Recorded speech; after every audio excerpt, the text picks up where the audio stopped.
Very good afternoon to all of students. कैसे हैं आप सभी लोग? मैं उम्मीद करता हूँ सभी लोग अच्छे होंगे, टॉपिक्स आपको अच्छे समझ आ रहे होंगे। आज की क्लास में हम लोग स्टार्ट कर रहे हैं कुछ numerical problems based on the Riemann integral. हालांकि रीमान इंटीग्रल पर हम लोग कुछ प्रॉब्लम्स देख चुके थे, लेकिन आज की क्लास में जो हम लोग डिस्कस करेंगे वो कंडीशनल प्रॉब्लम डिस्कस करेंगे। तो रियल एनालिसिस बुक के अंदर हम लोग सीख रहे हैं रीमान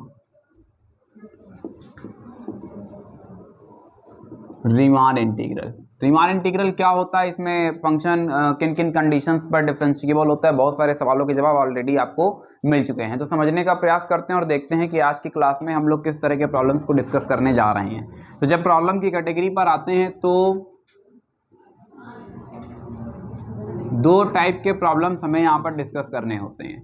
एक टाइप जो हम लोग डिस्कस कर चुके हैं वो ऑर्डिनरी फंक्शंस,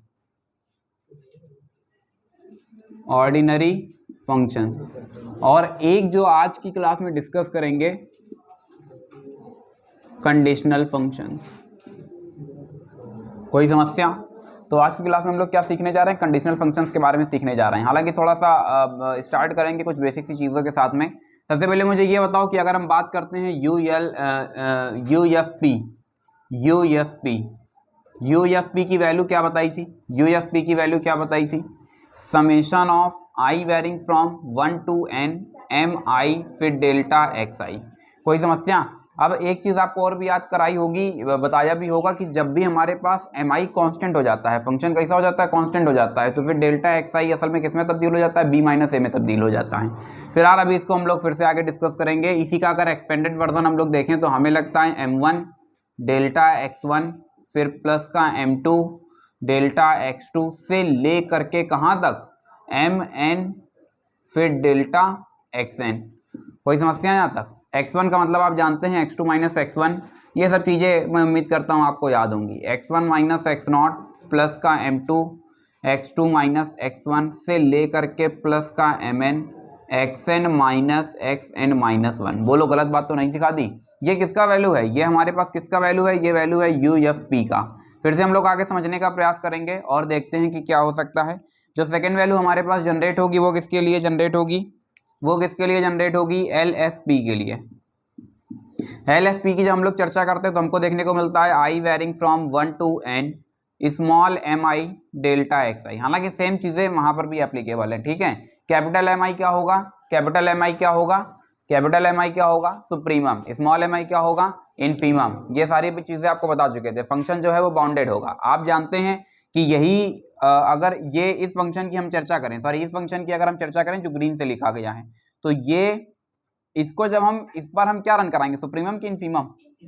इनफीमम। ये बात सही है। जब इस पर हम इनफीमम रन कराएंगे तो फिर मुझे बताओ कि ये जो नोटेशन है A to B, इस पर क्या इंपैक्ट पड़ेगा? ए बार कहां पर जाएगा? अच्छा ए, ठीक। हाँ सही है। ए बार जब बोल ही दिया तो कहां क्या जाएगा? बढ़िया। यहां से ये पोर्शन आपको देखने को मिलेगा। UFP पर हम रन करा रहे हैं तो इनफीमम देखने को मिलेगा। क्या देखने को मिलेगा? इनफीमम। P पार्टीशन होगा जिसके लिए भी रन करा रहे हैं। यहां से क्या देखने को मिलता है? समेशन ऑफ, ये समेशन कुछ नहीं, सीधे UFP। बोलो भाई गलत बात तो नहीं सिखा दी? एक इसी में दूसरी कंडीशन हमारे पास जनरेट होती है जिसको हम क्या बोलते हैं? AB बार फिर FX फिर DX। यहां से हमको देखने को मिलता है सुप्रीमम यहां पर आ जाता है LFP। A function is said to be Riemann integral, R integrable. A function is said to be R integrable. एक फंक्शन तभी R इंटीग्रेबल बोला जाता है जब क्या होता है? बिल्कुल सही बात है, जब अपर Riemann some lower Riemann sum दोनों असल में आपस में क्या हो जाते हैं? इक्वल हो जाते हैं, जिसको कि फिर हम लोग क्या करते हैं? दोनों से बाहर हटा करके और फिर नया integral integration A to B fx dx से रिप्रेजेंट करते हैं। यहाँ तक कोई समस्या? ठीक है। थोड़ा सा हम लोग थोड़ा सा पीछे चलेंगे, 2-3 साल पहले की बात है। मुझे ये बताओ कि अगर फंक्शन को इंटीग्रेट करना है, जैसे कि ये हमारे पास एक सर्किल रहा और हम इसे क्या करना चाह रहे हैं? इंटीग्रेट करना चाह रहे हैं, लेकिन वास्तव में केवल इतना ही रीजन इंटीग्रेट करना चाह रहे हैं। कितना रीजन? बस इतना, जितना आपको दिख रहा है, ये केवल इतना रीजन इंटीग्रेट करना चाह रहे हैं। स्ट्रिप जो है वो हम परपेंडिकुलर रखना चाहते हैं, perpendicular to the X axis. मुझे ये बताओ कि इसको इंटीग्रेट करने का तरीका क्या होगा? बिल्कुल सही जवाब है। गुड, बहुत बढ़िया। देखिए कितना बढ़िया इन्होंने जवाब दिया है। क्या बोलते हैं प्रशांत ने? इन्होंने कहा है कि सर क्वेश्चन ये है कि we want to find out the area region bounded by the line this y is equals to mx and the circle x square plus y square is equals to a square and the x axis. The strip should be always perpendicular to the x axis. Then what should we do? बिल्कुल सही जवाब है, लेकिन यार मैं जानना चाहता हूं जब इंटीग्रेशन थ्योरी से हम लोग अटेम्प्ट ले रहे होते हैं तो वो वर्किंग क्या होता है, मतलब क्या हम इस तरह से एक स्ट्रिप ट्रेस कर देंगे तो बात बन जाएगी? क्या इस तरह से एक स्ट्रिप कर देंगे तो बात बन जाएगी? जीरो से लेकर के यहां तक? नहीं नहीं नहीं, चूक गए आप लोग। फिर समझने का प्रयास करते हैं। मैडम जी ने खूब अच्छे समझाया होगा, जहां कहीं भी कॉर्नर मिलता है वहां से एक परपेंडिकुलर ट्रेस कर देते हैं। याद आया? क्योंकि असल में ये जो स्ट्रिप आप देख रहे हो, ये स्ट्रिप असल में दोनों रीजन को कवर ही नहीं कर पा रही है। स्ट्रिप का दो एंड पॉइंट्स ये असल में बताता है कि रीजन कौन कौन सा कंसीडर हो रहा है। जैसे कि इसका एक एंड पॉइंट एक्स एक्सिस पर है तो एक्स एक्सिस को टच कर रहा है, दूसरा इस लाइन पर है इसको, तो फिर ये सर्किल मिसिंग है। लेकिन अगर एक स्ट्रिप हम यहां पर ट्रेस कर दें तो फिर क्या होगा? अब लाइन छूट जाएगी। कितनी बढ़िया देखिए बात की, इसे कहते हैं दो टुक बात, लाइन छूट जाएगी। अब हमको क्या करना है? टोटल एरिया जनरेट करना है। टोटल एरिया निकालने के लिए क्या करेंगे? यहां से यहां तक का एरिया निकाल लिया जाए, फिर यहां से यहां तक का एरिया निकाल लिया जाए, फिर हम क्या कर दें? दोनों को ऐड कर दें, और जैसे ही हमने ऐड किया वैसे ही क्या हो जाएगा? हमारा फाइनल आंसर आ जाएगा। कुल मिलाकर के एक बात हमको ये समझ आती है कि अगर किसी भी तरीके से हमारे पास क्या जनरेट हो रहा है, अगर हमारे पास कॉर्नर जनरेट हो तो उस कॉर्नर को हमें क्या करना होगा? सिंप्लीफाई करना होगा। थोड़ा सा और बेहतर तरीके से समझने का प्रयास करेंगे और देखेंगे कि क्या हो सकता है। ठीक है, ये वाला जो पॉइंट है ये असल में पॉइंट कौन सा है? ये पॉइंट है पॉइंट ऑफ इंटरसेक्शन। ये कौन सा पॉइंट है? ये पॉइंट है पॉइंट ऑफ इंटरसेक्शन। ठीक है, फिर समझने का प्रयास करेंगे। इतनी बात मुझे लगता है बेहतर तरह समझ आ गई होगी। तो एक पॉइंट तो हमारा ये क्लियर होता है कि अगर किसी भी तरीके से दो कर्व आपस में एक दूसरे को इंटरसेक्ट कर रहे हैं तो फिर हमको क्या करना होता है? वहां से एक परपेंडिकुलर ट्रेस करना होता है। क्या ये बात समझ पाए? क्या इतनी बात समझ पाए? ठीक है, फिर आगे देखते हैं और देखते हैं कि अब आज की क्लास में हम लोग क्या सीख सकते हैं और क्या कर सकते हैं। तो चीज़ें बिल्कुल आसान हैं। एक बिल्कुल सबसे पहले एक आसान सा क्वेश्चन पिक करेंगे, फिर उसके बाद में थोड़ा सा एक ठीक ठाक क्वेश्चन लेंगे। हमारे सामने हम डिस्कस करना चाह रहे हैं पेज नंबर 235 पर, पेज नंबर 235 पर example number 3, page number 235, page number 235 example number 3। बोलो दिख रहा है कि नहीं दिख रहा है? एफ एक्स इक्वल्स टू क्या है? एफ एक्स इक्वल्स टू क्या है? 1 माइनस 1, फिर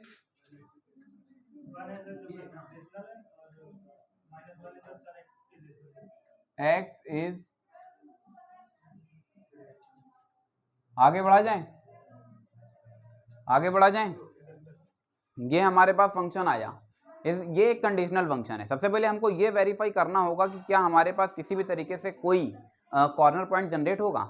इसके लिए हमें क्या करना है? दो कर्व्स को सिंप्लीफाई कर देना है। अभी उस एग्जांपल में यही तो बता रहे थे, जहां से हम लोगों ने परपेंडिकुलर ट्रेस किया था वो असल में क्या था? Point of intersection of the two curves y equals to mx and x square plus y square equals to a square. तो अभी हमें क्या करना है? दोनों को सिंप्लीफाई करना है। अब हमने सिंप्लीफाई करने का प्रयास किया तो हमने किसी से भी किसी को माइनस कर दो, कोई खास फर्क नहीं पड़ेगा। 1 से 1 को माइनस कर दिया तो 2 मिल गया। अब इसको करो 0 के इक्वल, और जब 0 के इक्वल किया तो तुम बताओ क्या 2 0 के इक्वल होता है? नहीं होता है। इसका मतलब जब ये बात मैथमेटिकली गलत है तो इसका मीनिंग ये होगा कि ये ग्राफ कभी भी एक दूसरे को इंटरसेक्ट ही नहीं कर पाएंगे। नहीं, मेरी बात समझे? समझ गए? फिर समझने का प्रयास करते हैं भाई। डिरिचलेट फंक्शन के नाम से जानते हैं इसे, हालांकि कंडीशनल फंक्शन की कैटेगरी में इसको हम रखते हैं, मतलब मैं पर्सनली से रखता हूँ, क्योंकि कंडीशनल फंक्शंस का पूरा एक ब्लॉक बना देते हैं। चलिए समझने का प्रयास करते हैं और देखते हैं कि क्या हो सकता है भाई। इसमें क्या जनरेट करना है, क्या जनरेट करना है? देखो ये क्वेश्चन इंपॉर्टेंट क्यों है, जरा इसकी चर्चा कर लेते हैं। इंटरवल शायद आपको दे रहा है 0 to 1। इंटरवल क्या दे रहा है? 0 to 1, x belongs to 0 to 1। अब एक जरा नोट पॉइंट को पहले समझना है इस जगह से। इसके पहले जब हम मेंशन करते तो बताते थे divides the interval close interval a to b into n equal parts. याद आया? इन सच अ वे दैट, फिर जो भी चीजें हैं हमारे पास आगे, हाँ यहाँ पर n इक्वल पार्टीशंस नहीं हो पाएंगे। इसका कारण ये हो रहा होगा क्योंकि जहां कहीं भी तुमको बीच में इर्रेशनल नंबर मिलने लगेगा फिर वहां पर तुम प्लॉटिंग नहीं कर पाओगे। मेरी बात समझ रहे हो? जब 0 से 1 के बीच की बात करेंगे तो 0 से 1 के बीच में कुछ तो इर्रेशनल पाए जाएंगे, ऐसा तो है नहीं कि पाए नहीं जाएंगे। तो जब कुछ इर्रेशनल पाए जाएंगे तो फिर उनका ब्लॉकिंग, मतलब उसको कट कैसे करोगे? कट करना हमारे लिए पॉसिबल नहीं होगा। तो यहाँ पर ये जो n इक्वल पार्टीशंस हैं वो n इक्वल पार्टीशंस की थ्योरी में थोड़ा सा झोल आ जाता है। ठीक है। अब हम पार्टीशन तो करेंगे लेकिन पार्टीशन यहाँ पर करके नहीं दिखाएंगे। लास्ट वाली क्लास में जितने भी आपको क्वेश्चंस बताते उसमें पार्टीशन करके दिखा रहे थे, कुछ बता रहे थे कि b माइनस ए अपॉन एन, फिर सब पूरा मल्टीप्लाई कराते थे। आज की क्लास जो होगी वो थोड़ी सी अलग होने वाली है। तो हम यहाँ पर बताएंगे कि जो पार्टीशन कर रहे हैं वो X naught a equals to X naught से शुरू होकर के x1 x2 से ले करके ये कहाँ तक चला जाता है, xn तक चला जाता है, और xn की वैल्यू हमारे पास क्या आ जाती है, b आ जाती है। कोई समस्या? a जो लीस्ट वैल्यू है वो a, जो ग्रेटेस्ट वैल्यू है वो b। तो इसका मतलब a का काम क्या करने लगेगा, 0, b का काम क्या करेगा, 1 करेगा। तो यहाँ से 0 और यहाँ से 1, स्टेटमेंट हम क्या देंगे, divide the interval a, b into n। Equal अब नहीं आ पाएगा, हाँ n पार्ट्स, केवल n पार्ट्स पर ही डिवाइड कर पाएंगे, इक्वल पार्ट्स पर डिवाइड नहीं कर पाएंगे। मेरी बात समझे या नहीं समझे? आगे बढ़ा जाए, फिर से देखते हैं भाई। फंक्शन से पता चल रहा है कि fx is bounded because fx की दो ही वैल्यूज हमको मिल पा रही हैं, एक +1 और दूसरी -1। एक चीज तो क्लियर है कि fx हमारा बाउंडेड हो चुका है, इसके हमने पार्टीशंस क्रिएट कर दिए हैं। अब हम जनरेट करेंगे क्या, UFP। अब हम क्या जनरेट करने वाले हैं, UFP। तो जब हमने जनरेट किया UFP, तो UFP में जनरेट हो जाएगा summation of i varying from 1 to n। यहाँ से जनरेट हो जाएगा, यहाँ से जनरेट हो जाएगा, हमें दो वैल्यूज की जरूरत पड़ेगी।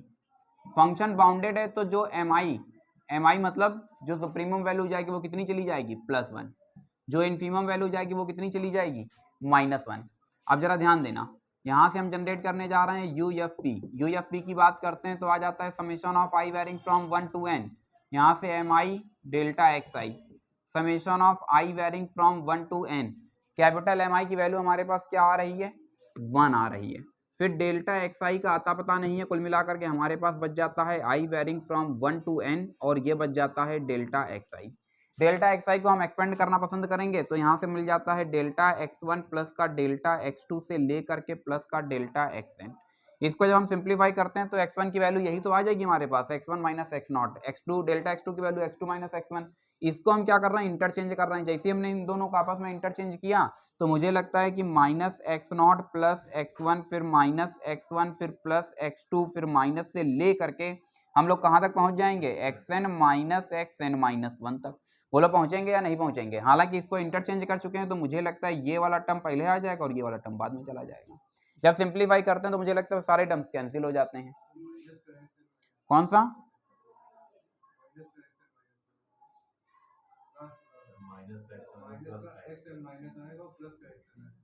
ये बात तुम्हारी बिल्कुल सही है। डन, ये सब हो जाते हैं कैंसिल। अब जो हमारे पास बच रहा है वो क्या बच रहा है, xn माइनस x0। अब xn की वैल्यू हमारे पास वास्तव में क्या है, 1 है। x0 की वैल्यू हमारे पास क्या है, 0 है। तो कुल मिलाकर के क्या बच रहा है, 1 बच रहा है। ये किसकी वैल्यू हमारे पास जनरेट हुई है, UFP की वैल्यू जनरेट हुई है। कोई समस्या? अब UFP पर हमको क्या रन कराना है, इनफीमम रन कराना है। जैसे ही हमने इनफीमम बोथ साइड रन कराया तो एक इंटीग्रल जो है ये जो 0 to 1 में चल रहा था, क्योंकि UFP के लिए सिंप्लीफाई कर रहे हैं तो यहाँ पर एक बार लग जाएगा, यहाँ से fx आ जाता है, dx आ जाता है। ये वैल्यू किसके इक्वल हो जाती है, ये वैल्यू किसके इक्वल हो जाती है, इनफीमम ऑफ ये किसके इक्वल होगा, p,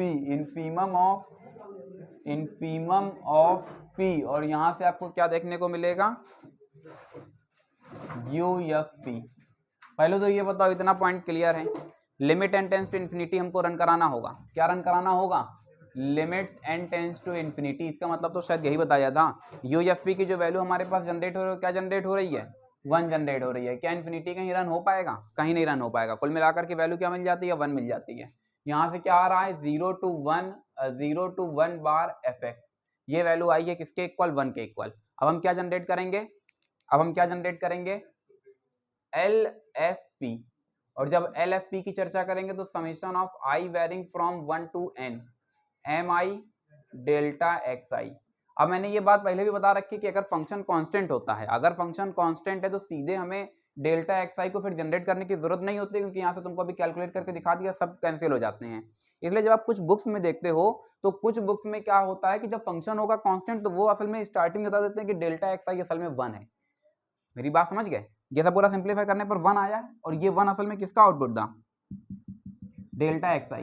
तो वो पहले ही बता देते हैं कि जब इसको सिंप्लीफाई करेंगे तो इसका आउटपुट हमेशा हमारे पास क्या जनरेट होगा 1। इसी कंसेप्ट का इस्तेमाल करते हुए मैं यहाँ पर लिखना चाह रहा हूँ n varying from small m i की वैल्यू क्या है माइनस का 1। अच्छा ये स्मॉल एम आई कैसे निकाला पता है ना, क्योंकि -1 और +1 है, -1 छोटा था +1 बड़ा था, तो जो छोटा है वो इन्फीमम और जो बड़ा है वो सुप्रीमम, और डेल्टा एक्स आई की वैल्यू यहाँ से 1 आ जाएगी।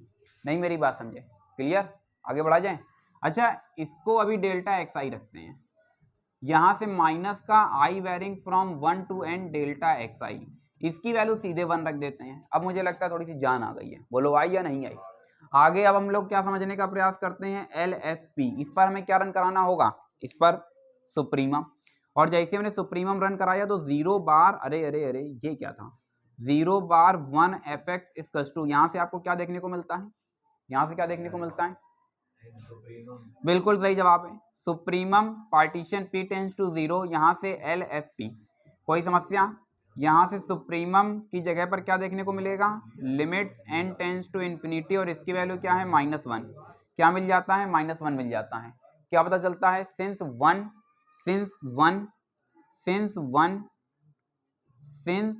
सही तो चल रहा है यार, since 1 does not equals to -1 therefore, यहाँ से पता चल रहा है कि जो अपर रीमान सम है और लोअर रीमान सम है वो दोनों क्या है, अलग अलग हैं, therefore f is not R integrable.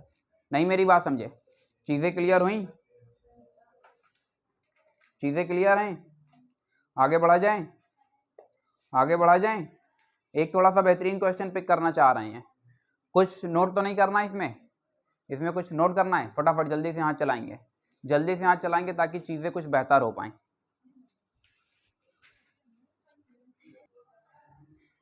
ठीक है थोड़ा सा आगे बढ़ते हैं। यहाँ पर आपको ये एरर देखने को मिल रहा होगा, अभिषेक तिवारी जी ने इसमें थोड़ा संशोधन किया, ये बार जो है ये उल्टे लग गए थे, वहां पर जो लगाए हैं वो एकदम सही लगाए, यहाँ पर थोड़ा सा एरर था, तो जो भी पहले लगे हुए थे उसमें करेक्शन कर लेंगे। समझने का प्रयास करते हैं। आज की क्लास में हमको 2 महत्वपूर्ण बातें सीखने को मिली हुई हैं, 2 महत्वपूर्ण बातें हमारे पास क्या क्या आई हैं, जरा इस पर चर्चा कर लेते हैं। नंबर 1, जबकि हमारे पास देखो सारा खेल जो है वो एम आई और इसका है, एम आई और डेल्टा एक्स आई का, हालांकि इसके पहले जब हम लोग चर्चा कर रहे थे तो इसके पहले मान लेते हैं 0 से 1 ही हमने ले लिया इंटरवल, तो वहां पर स्टेटमेंट देते थे कि अनइक्वल पार्ट्स में डिवाइड कर रहा हूं, और इसके लिए हमें क्या करना होता था, डेल्टा एक्स आई हम लोग जनरेट करते थे, क्या जनरेट कर देते थे, b माइनस ए अपॉन एन, तो क्या मिल जाता था 1 अपॉन एन, याद आया, दोनों थ्योरीज को मिक्स नहीं करना। फिर जो हम लोग इसके पार्टीशन जब करते थे तो x0 से स्टार्ट करते थे, तो मतलब 0 से स्टार्ट होकर के फिर 1 अपॉन एन, फिर 2 अपॉन एन, फिर 3 अपॉन एन से चलते चलते i माइनस 1 अपॉन एन से लेकर के i अपॉन एन से लेकर के फिर लास्ट में कहाँ तक n अपॉन एन, माने 1 को हम अचीव कर लेंगे। अब देखो ये क्वेश्चन असल में आज की क्लास में क्यों बता रहे हैं, जरा इसकी भी चर्चा कर लेते हैं। यहाँ से चलते चलते कहाँ पर n अपॉन एन, जो कि वास्तव में 1 के इक्वल हो जाता है, ठीक है, ये हमारे पास पार्टीशंस क्रिएट हुए। अब कई बार स्टूडेंट्स का कहना ये होता है कि हमें सोल्यूशन चाहिए, मतलब ये जो पूरा प्रोसेस है इसका सोल्यूशन हमको अपने इस मेथड से बता दीजिए, इससे भी आंसर आ जाएगा। आप जानते हैं कि अगर हम यहाँ पर ये लिख दें कि fx इक्वल्स टू 2, मान लेते हैं हमने लिख दिया fx इक्वल्स टू 2, तो fx इक्वल्स टू 2 में x का कोई भी वैल्यू रखोगे ये 2 थोड़ी बदल जाएगा, बदल जाएगा, नहीं बदलेगा। तो अब हम वहां पर 2 चीजें निकालते थे, एक कैपिटल एम आई, एक स्मॉल एम आई। अब जब स्मॉल एम आई की चर्चा करते तो शायद ये वाला पोर्शन पिक कर लेते थे, i माइनस 1 अपॉन एन, जब कैपिटल एम आई की चर्चा करते तो ये वाला पिक कर लेते थे।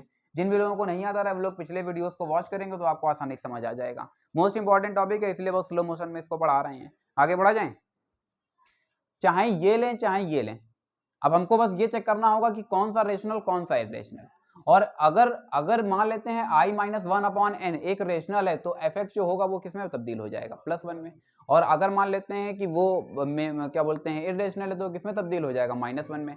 हालांकि इन्फीमम और सुप्रीमम की बात पहले ही बता करके आए हैं, इसलिए जो कैपिटल एम और स्मॉल एम आई होता है वो फंक्शन की कोई पर्टिकुलर वैल्यू नहीं होती है, बल्कि वो पूरे फंक्शन पर सुप्रीमम और इन्फीमम होता है, जो कि पूरे फंक्शन को हम चेक करते हुए जनरेट करते हैं। मेरी बात समझे या नहीं समझे? तो अगर हम इस प्रॉब्लम को अपने इस मेथड से लगाएंगे तब भी आंसर आ जाएगा, क्योंकि याद रखना कि जो यहाँ पर वैल्यूज दी गई हैं वो असल में क्या है, वो कांस्टेंट वैल्यूज हैं। मेरी बात समझ रहे हैं कि नहीं समझ रहे हैं? ठीक है, तो एक चीज यहाँ से ये क्लियर होती है कि अगर फंक्शन कांस्टेंट हो जाता है, कांस्टेंट फंक्शन का मतलब समझ रहे हैं, मतलब अगर यहाँ से रेशनल और इरेशनल हटा दें तो एक 0 के लिए बना लेते हैं, तो एक ग्रेटर देन 0 एक लेस देन 0, तो ये देखो फंक्शन कांस्टेंट हो चुका है। अब यहाँ पर इस जो कैपिटल एम आई होगा वही स्मॉल एम आई हो जाएगा। मेरी बात समझे या नहीं समझे? अब थोड़ा सा समझने का और प्रयास करेंगे। कुछ बुक्स में जो डिस्क्रिप्शन है वो भी बता दिया है कि अगर फंक्शन इस तरीके से कांस्टेंट होता है तो एम आई, कैपिटल एम आई और स्मॉल एम आई आप आसानी से निकाल सकते हैं। और डेल्टा एक्स आई जो होता है वो बी माइनस ए के इक्वल होने लगता है। किसके इक्वल हो जाता है? बी माइनस ए। हालांकि शायद यहाँ से रफ कर दिया, इसके पहले भी निकाल करके दिखाया भी था कि जो डेल्टा एक्स आई होगा वो किसके इक्वल हो जाएगा। देखो अगर बी है ये ए तो बी माइनस ए, तो delta x i simply b minus a. ठीक है, तो कुछ बुक्स में जब आप देखेंगे तो वहां पर ये चीज इतना डिटेल में नहीं होती है, सीधे डेल्टा एक्स आई की वैल्यू 1 पुट कर देते हैं, मतलब 1 मतलब 0 माइनस 1 और 1 माइनस 0, और अगर ए टू बी की बात कर रहे हैं तो फिर सीधे बी माइनस ए में तब्दील हो जाएगा। आगे बढ़ते हैं और समझने का प्रयास करते हैं। एक अच्छा क्वेश्चन, इसको कुछ रफ कर दिया जाए, इन सबको कुछ रफ कर दिया जाए। अब भाई नहीं बोलोगे तब भी हमें तो रफ करना ही है, क्योंकि चक्कर ये है कि हमको थोड़ा सा आगे बताना है। अभी तक के जितने भी क्वेश्चंस देखे थे, लास्ट क्लास में जितने क्वेश्चंस देखे थे वो सब पॉलिनोमियल बेस्ड थे। आज की क्लास में जो हमने फंक्शन देखा वो कंडीशनल फंक्शन था। कंडीशनल फंक्शन में भी असल में कांस्टेंट फंक्शन चल रहा था। मतलब अगर फंक्शन को पूरा कंप्रेस करके देखें तो फंक्शन असल में आउटपुट दे रहा है plus minus 1, F X equal to क्या है? प्लस माइनस 1 है। फिर समझने का प्रयास करते हैं, एक बेहतरीन क्वेश्चन की तरफ हम लोग रुक कर रहे हैं, और बेहतरीन क्वेश्चन हमारे पास ये रहा, x plus X square x is rational, F x x plus x is, text book से है भाई, x square plus x cube x is irrational. कोई समस्या? इंटरवल दिया गया है x बिलोंग्स टू 0 to 2। ठीक है, आज की बिल्कुल जहां से क्लास की शुरुआत की थी, जहां से क्लास की शुरुआत की थी, एक की पॉइंट पहले ही बता दिया था कि अगर कहीं पर भी हमें टू कर्व्स का इंटरसेक्शन पॉइंट मिल रहा है तो वहां से हमको दोनों कर्व्स को क्या कर देना होगा? अलग अलग कर देना होगा। ठीक है, समझने का प्रयास करेंगे। ये कैसे पता करेंगे कि ये दोनों एक दूसरे को इंटरसेक्ट कर रहे हैं या नहीं कर रहे हैं? बिल्कुल सही जवाब है। कितना बढ़िया देखिए जवाब दिया, 0 नहीं आएगा। अगर दोनों इक्वेशंस को सिंप्लीफाई करो, अगर जो x की वैल्यूज हैं अगर वो रियल आ रही हैं तो मतलब इंटरसेक्ट कर रहे हैं, अगर वो कॉम्प्लेक्स में चली जाएं तो फिर मतलब नहीं कर रहे हैं, अगर मैथमेटिकली जो रिजल्ट है वो ट्रू हो जाए तो भी मतलब कट कर रहे हैं, अगर मैथमेटिकली ट्रू नहीं हो तो फिर नहीं कर रहे हैं। जैसे इसके पहले वाला जो, हाँ अब देख लेते हैं, अभी देख लेते हैं। तो सबसे पहले हमें क्या करना है? सबसे पहले हमें दोनों इक्वेशंस को सिंप्लीफाई करना है। ठीक है, फंक्शन एफ एक्स की वैल्यू क्या है?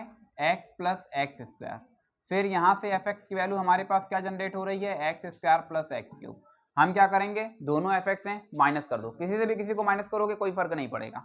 0 equals to minus minus X minus x square plus X square minus X cube. कोई दिक्कत? जब यहाँ से थोड़ा सा और सिंप्लीफाई किया तो x यहाँ से कॉमन हो जाता है, then we get the 1 minus x square common किया, again we get the 1 minus x. यहाँ से देखने को मिलता है x प्लस एक्स स्क्वायर और फिर 1 माइनस एक्स। कोई दिक्कत? यहाँ से अगर हम x को कॉमन कर लें तो हमें मिल जाता है 1 प्लस एक्स 1 माइनस एक्स। कोई समस्या? कोई समस्या? क्रिटिकल पॉइंट निकालेंगे। कौन सा पॉइंट?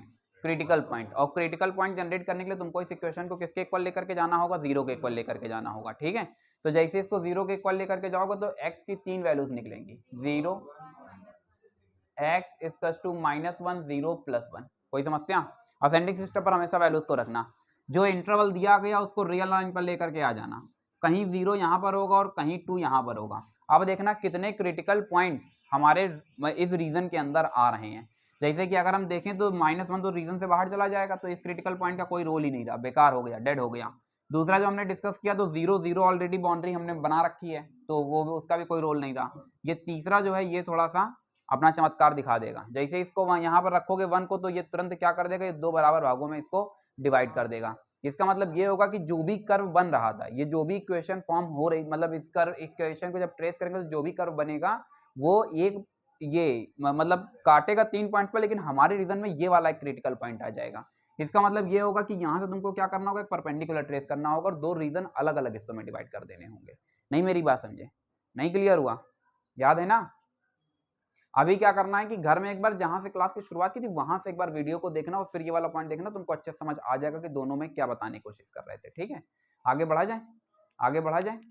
ठीक है, तो जब सोल्यूशन की शुरुआत करते हैं तो सोल्यूशन की शुरुआत कहाँ से होती है? किसी से भी किसी को माइनस कर देते हैं, तो क्योंकि x प्लस एक्स स्क्वायर से x square plus x cube को हम माइनस कर रहे हैं। इसका जब हमने सिंप्लीफाई किया तो सिंप्लीफिकेशन के दौरान हमको देखने को मिलता है x 1 plus x 1 minus x. फिर इसको हम किसके इक्वल करते हैं, 0 के इक्वल करते हैं। तो यहाँ पर critical point of F X are, कितने क्रिटिकल पॉइंट्स मिल जाते हैं, -1 0 +1। अब इन क्रिटिकल पॉइंट्स हमें क्या करना होता है, हमें ये देखना होता है कि कौन कौन से क्रिटिकल पॉइंट्स हमारे रीजन के अंदर आ रहे हैं, जो कि असल में रीजन को डिवाइड करने का काम कर रहे हैं। केवल x = 1 ही हमको देखने को मिल रहा है। इसका मतलब ये होगा कि जो हमारे पास इंटरवल बनेगा वो एक 0 से 1 जाएगा और दूसरा 1 से 2 चला जाएगा। कोई समस्या यहाँ तक? क्या यहाँ तक कोई समस्या? ठीक है, तो फिर आगे बढ़ते हैं भाई, आगे बढ़ते हैं। और अब हमको यहाँ से चाहिए होगा क्या, अब हमको यहाँ से चाहिए होगा एक कैपिटल MI और एक स्मॉल MI, यही तो चाहिए होगा। रीजन दो अलग अलग हिस्सों में बढ़ गया है, 0 से 1 और 1 से 2। तो बता देंगे critical point x = 1 divides the interval 0, 2। कोई समस्या? जो हमारा अब जो रीजन बनेगा, जो नया सोल्यूशन होगा, देयरफॉर जो x होगा वो बिलोंग करेगा 0 to 1 यूनियन 1 to 2। कोई समस्या?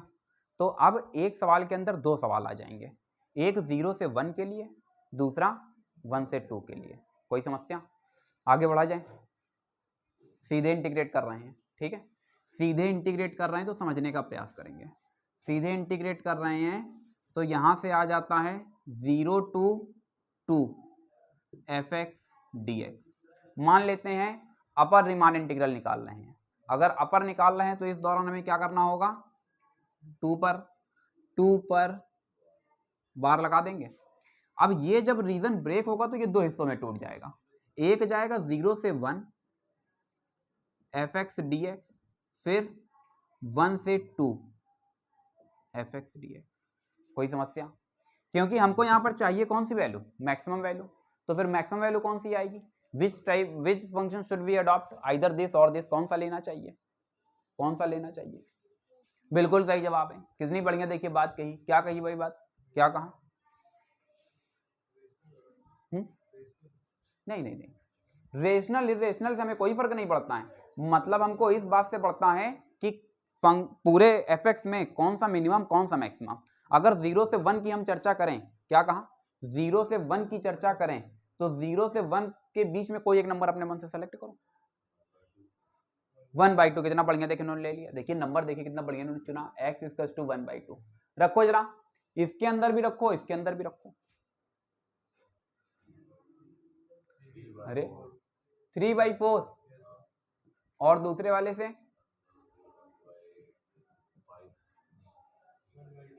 3/8। हाँ 3/8। इसको सिंप्लीफाई करते हैं, 4 सते 28, 4 पंचे 20। इसको डिवाइड करा देते हैं, 8 त्रिक 24, अरे अरे अरे, और 8 सते 56। बताइए भाई, गलत बात सिखाती, कौन सी वैल्यू बढ़ी जा रही है, ये वाली। तो जब ये वाली वैल्यू बढ़ी जा रही है तो इसका मतलब ये होगा कि जब 0 से 1 के बीच में डिवाइड करेंगे तो जो मैक्सिमम जाएगा वो क्या चला जाएगा, जो कैपिटल MI जाएगा वो कैपिटल MI क्या चला जाएगा, वो चला जाएगा हमारे पास ये वाला function 0 to 1 bar x + x² dx। ठीक है, तो हम दूसरा रिजल्ट भी यहीं पर मेंटेन कर रहे हैं भैया, जरा समझने का प्रयास करेंगे। यहां से हम निकाल रहे हैं 0 to 2 और यहां पर 0 पर बार लगा दिया है। इसका मतलब ये क्या बता रहा है, ये क्या बता रहा है, लोअर रीमान इंटीग्रल। नहीं मेरी बात समझे, 1 to 2 fx dx। अब एक चीज तो क्लियर है कि 0 से 1 के बीच में हमको एक मैक्सिमम चाहिए था, एक मिनिमम चाहिए था। मैक्सिमम इसके लिए काम करेगा, मिनिमम इसके लिए काम करेगा। तो जो मिनिमम वैल्यू हमारे पास चली जाएगी वो क्या चली जाएगी, 0 से 1, और ये वाला मिनिमम कौन सा आया था, ये वाला आया था। तो यहां पर आ जाएगा x² + x³ और फिर साथ में dx। नहीं क्लियर हुआ? नहीं क्लियर हुआ? हो गया। अब एक चीज तो क्लियर है कि अगर 0 से 1 के बीच में ये वाला फंक्शन आ रहा है तो 1 से 2 के बीच में दूसरा वाला आएगा। नहीं मेरी बात समझे? 1 से 2 के बीच में दूसरा वाला नंबर आ जाएगा, जो फंक्शन बच गया है। चाहो तो वेरिफिकेशन के लिए क्या करो, 1 से 2 के बीच में कोई भी एक नंबर उठाओ, ला करके दोनों फंक्शंस में रख दो, रखो और देखो क्या इंपैक्ट पड़ा रहा है सिस्टम पर। सीधे लिख दें? अच्छा चलो चेक कर लेते हैं भाई। देखिए ये चेक करना चाहते हैं। 3/2 ले लिया, 3/2 लिया, 3/2 5/9, 3/2 और 9, 9 3 6 9 6 15/4 आ रहा है यार मेरा तो। हाँ 15/4, 15/4 यहां से इसके अंदर जरा वैल्यू को रखो तो जाहिर सी बात है ये वाला बड़ा निकलेगा। और क्या सर, क्योंकि चक्कर ये है ना कि ये देखो ऑलरेडी नंबर जो हम ले रहे हैं 1.5 वो 1 से बड़ा है, तो उसका जो स्क्वायर होगा वो और बड़ा होगा। और इसमें क्या था, 0 से 1 के बीच में नंबर ले रहे थे तो वो नंबर 1 से छोटा था, इसलिए उसका स्क्वायर और छोटा हो रहा था, तो वैसे कैलकुलेट करने की जरूरत भी नहीं थी। तो एक चीज तो ये क्लियर हो जाता है कि यहाँ पर जो फंक्शन आएगा वो कौन सा आ जाएगा, x² प्लस x³ साथ में dx। ये क्या चलेगा 0 to 2 बार। जबकि यहाँ पर अगर हम देखते हैं तो फिर जो बच रहा है वही फंक्शन चला जाएगा 1 to 2, और ये किस में चला जाएगा, x² प्लस x dx। कोई समस्या? इसको इंटीग्रेट कर देते हैं।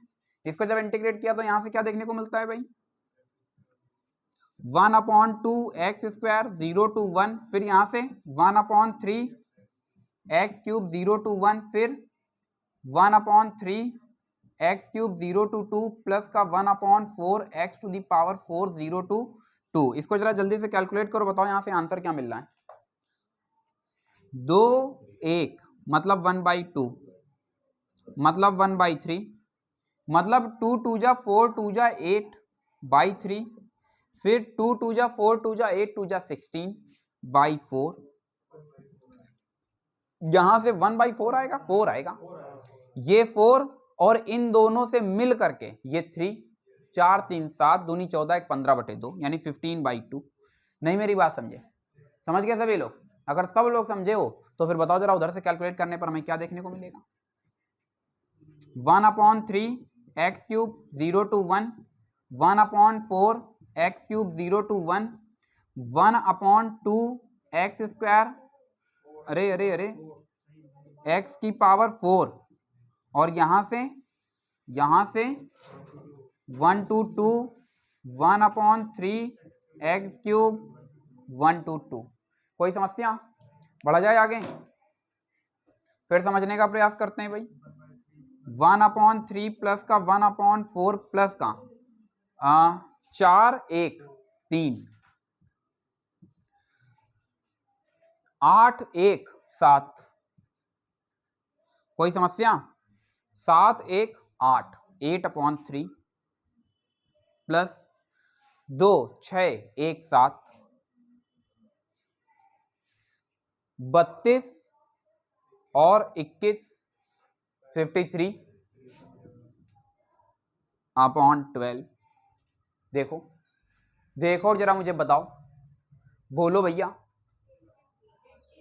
83 आ रहा है? अरे बाप रे, 83/12 आ रहा है।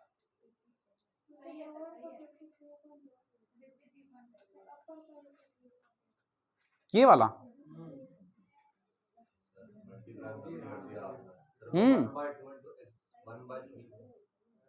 देखो ये वाला, देखो भैया 83/2 आ रहा है, 83/12 आ रहा है। अच्छा एक मिनट। अरे यार ये तो 1 से 2 चलेगा क्या भाई, सब चौपट हो गया।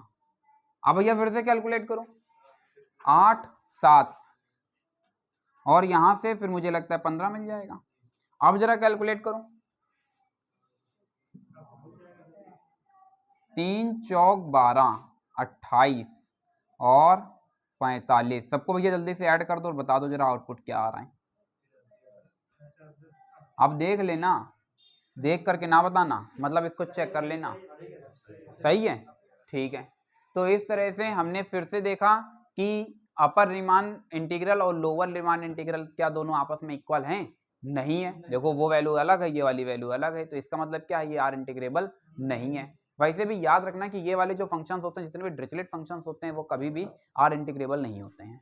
मेरी बात समझे या नहीं समझे? हमेशा वैल्यूज अलग जाएंगी। फिलहाल मैं उम्मीद करता हूं कि आपको ये टॉपिक बेहतर तरह से समझ आया होगा। लगभग इसके सारे क्वेश्चंस मैंने आपको क्लियर कर दिए हैं।